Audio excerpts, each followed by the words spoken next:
Now, the program to help you and your family get fit and stay fit with a biblical foundation without a one-size-fits-all plan. It's Faith Family Fitness with your host, Full Armor Sports and national champion coach, Jason Lupo.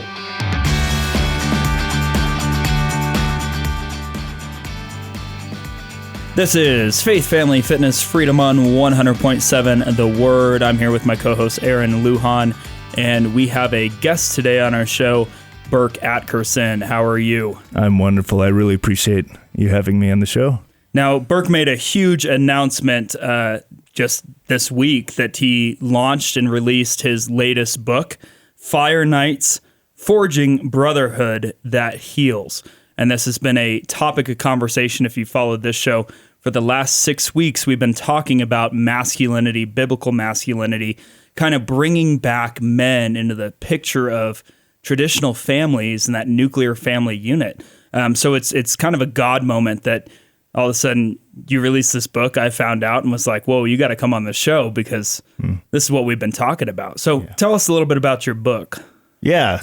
So Fire Nights comes from my own story of brokenness and healing and, the pains that we've gone through in our marriage and, hanging on by a thread for years. There was some infidelity and we all just kind of collapsed. We were missionaries overseas and we moved back to Colorado or back to the United States to kind of save our marriage. And in the process, we started getting counseling and doing the work and reading the books and doing the weekend retreats and the workshops. And at the same time, I also started meeting with some friends over a campfire, and we'd light cigars and we'd open up our hearts together. And it was just a safe place where all of our brokenness can be seen and we could just let it all out and love each other in it. And it actually ended up being really healing. It ended up being probably 70-80% of the healing I've experienced over the last several years. And what I've found is we need each other. Yeah. I struggled a lot with addiction, pornography addiction, sex addiction, those kind of things, even on the field, even in ministry, as did most of my peers, right? And it seems like I tried everything and nothing worked. These kind of things are categorically intimacy disorders. So what we needed to learn is not only how to love women well, but also how to allow men to love us well. And I kept men at arm's length for decades of my life until the last few. And I've found that that's actually been some of the most healing stuff in my entire journey. So the whole book comes from that.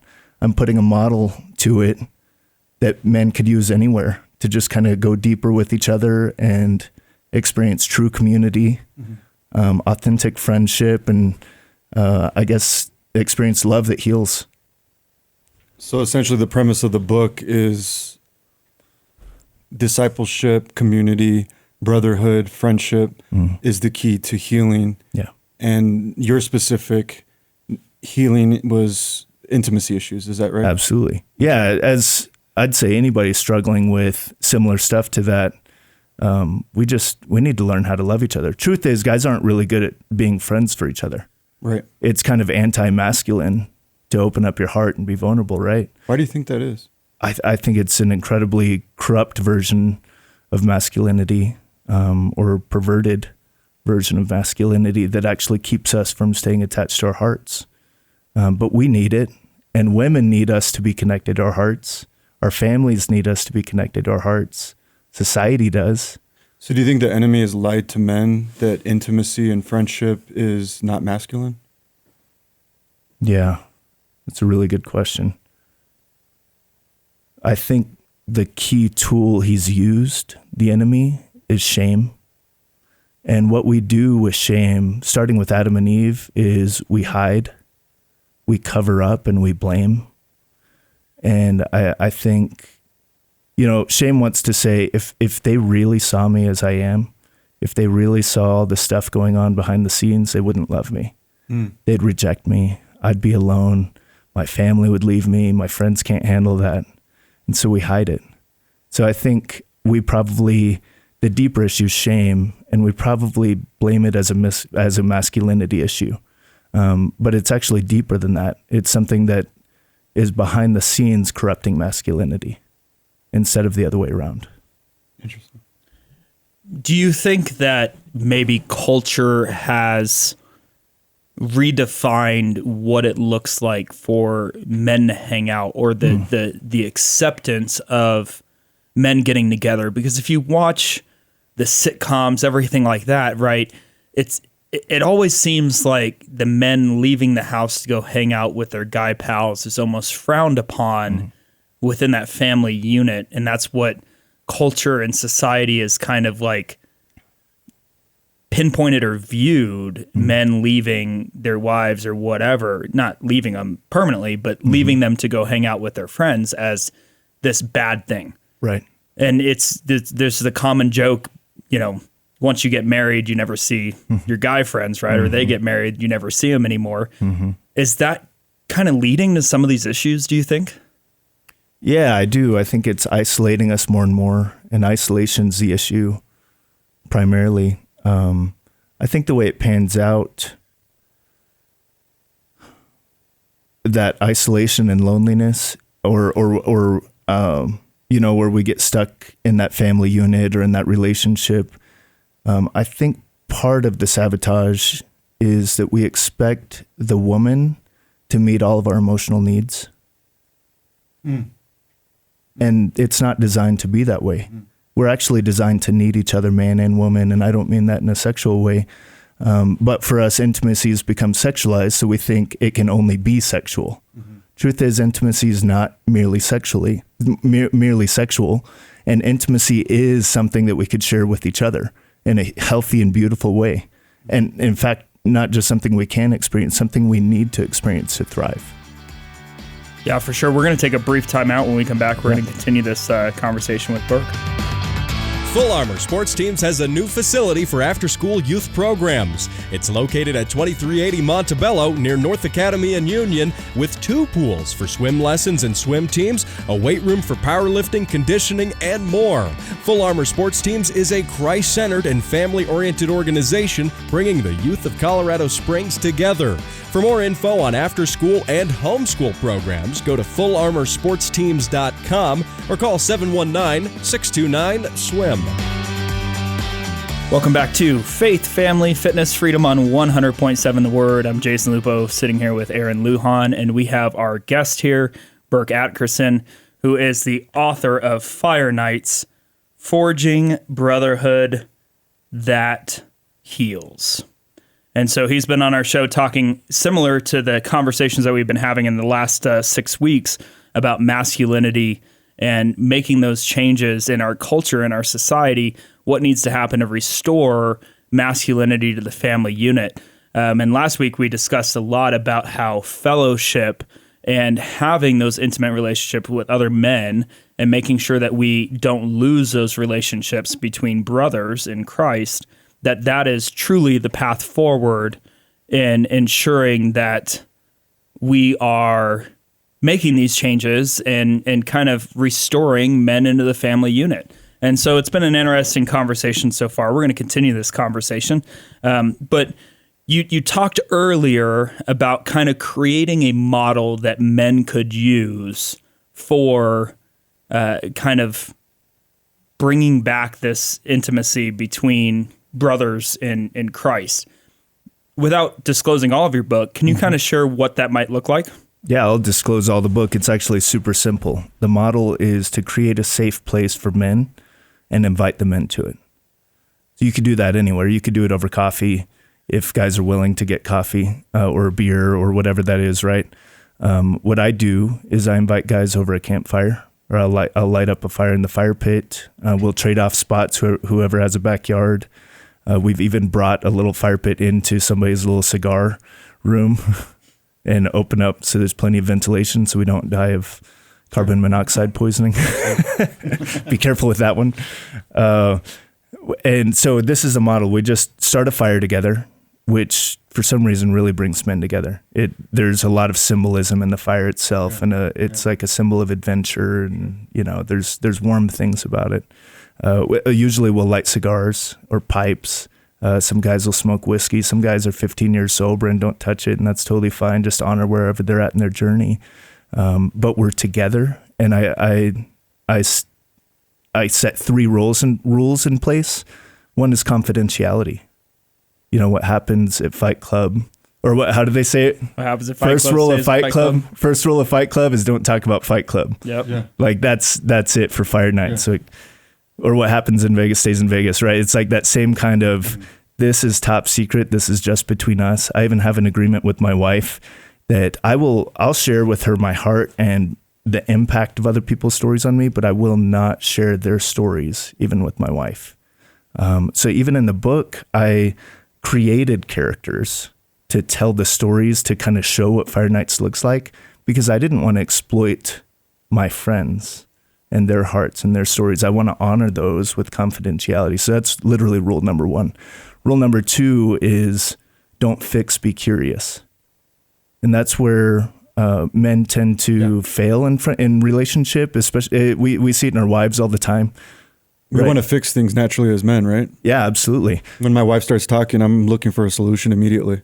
She just wants to be heard sometimes. Yeah. And we all have that need to be heard, but it gets sabotaged because we want to fix it real quick. You know, and I think what we need more of is empathy in our lives. Absolutely. You know, that's healing. There's kindness and empathy. So anyways, what I'd rather see men doing instead of critiquing or giving scripture is just ask questions. And so don't fix, be curious. We need to learn how to ask better questions. There's whole sections in the book on building these kind of skills. It's really an emotional intelligence book more than anything. We can all benefit from our friends having more emotional intelligence, right? And then the third rule is lean into vulnerability, whatever that looks like. Maybe they've had a big struggle that day or that week that they're wanting to hide and not talk about. Let's talk about it. But really, vulnerability is at the heart. It's below the behavior. It's kind of like the iceberg analogy. You know, 90% of the iceberg is below the surface. So the behavior is that top little percent. What we're really curious about and what really vulnerability is everything below the waterline. So yeah, let's talk about the behavior so it doesn't fester, but let's go deeper. And that's where questions could kind of draw that stuff up for each other. Yeah, and I think that we have lots of experiences, or I've had lots of experiences of, you know, groups of men that were kind of trying to have that fellowship component, but it almost seemed like if the conversations got there, then they got there. But 95% of the time, they never got to that level. And you and I have both been involved in some of these groups, right? Where you go in and you're like, yeah, I want this fellowship with my brothers in Christ, or my brothers and sisters in Christ. But it doesn't necessarily, the conversation doesn't always get there. So is it about truly being intentional when it comes to these conversations and making sure that there's intentionality behind the conversation? Or are you just hoping that it gets there and it just gets there more often than not? Yeah, that's a great question. A question people frequently ask me similar to that is, how do you get guys to open up? How do you get guys to stop talking about cars and sports and politics and theology? How do you go deeper to where the heart is? And so what I've found in these groups, and I've been beta testing it for the last 2 years. I've been doing it for 6 years with this group of guys, but I've been doing it with various groups of guys over the last 2 years, and I've found out every single time it works. All I do is I create the space, I invite them into it, and I step back. I'm not teaching them anything. I don't have a sermon prepared. I don't have questions to start the meeting and say, okay, tonight we're going to talk about X. I literally just set the stage and then I'm quiet. So it's really tempting for me because I could get guys to open up by just being really vulnerable and sharing the worst part of my week right now and like tearing up and literally having access to my heart and that will invite men into that space immediately. But I wanted to make sure that this is a model that people could do anywhere, even if I'm not in the group. And so I've just been practicing. I'll set the stage, I'll tell them the guidelines, and then I'll just be quiet for about 2 or 3 minutes until the first person opens up. And what I found is occasionally guys will ebb and flow to lighter topics. And then instead of correcting their course, I just kind of sit back and watch, and they will naturally correct the course back to the deeper place because that's the setting for it. You know, we have a longing to be seen, and it's scary. So we also hide behind masks. It's easier to talk about politics or theology for hours on end. But when we know we have the space and we know it's safe there, all of a sudden it's easier to move those masks and go deeper and talk about the heart stuff. And what I find is because we want that, it naturally happens because the setting's been made for it. So essentially what you are finding is that if men they have a place to open up, be vulnerable, build that emotional intelligence, have those tough conversations. What are you finding is the true impact in their lives outside of this group, back with their family units, back in society and culture? What have you found? What are the success stories? Yeah, so there's immediate results and there's long-term changes in all of our relationships. So immediately, dozens of times I've had guys the next day text me and they're like, man, that was more powerful than a year of counseling. Why is that? And I love counseling, so I'm not bashing that at all. I'm just saying there's something about that communal element that's synergetic. The next day, another text I got a few months ago was, hey, I found myself being less cruel to my wife this morning, and kind of expressing that same kind of kindness that we had around the fire last night, because I realized we need more of that in our marriage. I'm like, that's the whole point. Like, if this is literally only impacting the way we relate with each other in this setting, then it's not reaching its full potential. But it does actually teach us and transforms the way we relate in all of our relationships. It affects the way we show up at work. It affects the way we show up with our kids. That I think the most paramount is it affects the way we show up with our wives, because all of a sudden we learn how to stop problem solving. We learn how to ask questions, and we learn how to get less defensive and have that healthy level of detachment where I could say, okay, well, this isn't about how I'm feeling right now. Tell me more about what you're feeling. So is this effective because men are learning new patterns in relationships, essentially? Yeah, that's a great way of wording it, actually. We're relearning how to relate. And it's going to take men with other men to relearn what we need to relearn in order to better relate to our wives, to our children, and to the world. Yes. That's fascinating. It's so simple yet so profound. Yeah. You know, I think women have certain strengths, right, that they bring to the table. Men bear such incredible strength, and it's part of our design. It's a good and beautiful thing that we have strength and power and not abuse it over others, right? But in this setting, we're able to, in my strength, I can hold your weakness and vice versa. And both are fully welcome. And then what you find over years is those weaknesses actually become your greatest strengths. But there's something about that mutual, I'm strong enough to hold your pain. Yeah, I think it's interesting because we've seen this demasculinization of men in this country for years and years and years. And I think too often it's so easy to say that men need to be more or have more emotional intelligence. But culture and society have made it synonymous with weakness, that for the man to be emotionally intelligent, he must be weak. And that's where I think we've gotten into some of these problems is if you show that emotional side, then you're looked at as weak. And amongst men, it's kind of seen as wrong. And amongst society, they're egging it on because they want that. It fits their model. It fits the ideology that they're trying to possess and bring forward. Yes, that's a great point. I'm curious what you guys think about that, because anytime a guy opens up and his heart and starts to cry a little bit, tear up, I remind him, don't mistake those tears for weakness. It takes incredible strength to cry. It takes incredible courage to let somebody into your heart where it's risky and you risk rejection and you risk people thinking you're too effeminate or weak, you know. I think that takes an incredible amount of courage and strength. However, like you said, society's kind of sabotaged that in ways, and maybe we've sabotaged that in ways. And it's time to kind of recorrect our path and say, you know what, your tears are welcome here.